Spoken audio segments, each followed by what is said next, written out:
10h, 11h, le grand rendez-vous européen avec les Échos et iTélé.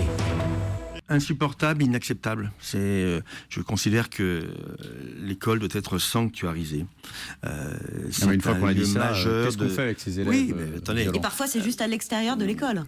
Est-ce que vous pensez que il n'y a pas d'autorité à l'intérieur pour expulser les élèves dangereux, et qui d'ailleurs vous dit qu'à Tremblay, puisque j'ai vu les scènes comme vous sur les vidéos, est-ce qu'il s'agit d'élèves du lycée? Je crois qu'il faut laisser l'enquête se poursuivre en la matière.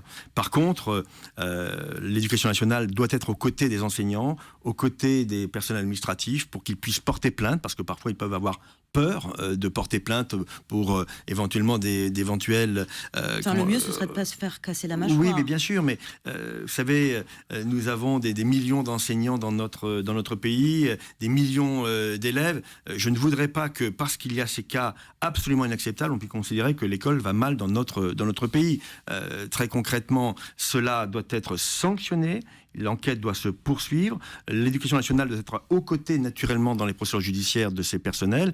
Et il faut renforcer les moyens de surveillance autour avec des des policiers. lycées. Eh bien sûr. Exemple très concret. Il va falloir créer beaucoup de postes en alors. Seine-Saint-Denis, sur les 2700 postes qui vont être créés cette année de policiers, eh bien, il y en aura 300 pour la seule Seine-Saint-Denis et 200 pour l'Essonne. Oui, nous prenons nos responsabilités. Est-ce qu'il faut aussi je ne vous dis pas que nous sommes dans un monde, entre guillemets, de bisounours. Non, il y a des voyous, il y a des gangs, il y a, encore une fois, une guerre de territoire. C'est par les moyens que nous mettrons en œuvre que nous pourrons la gagner. 10h, 11h, le grand rendez-vous européen Avec les Échos et iTélé.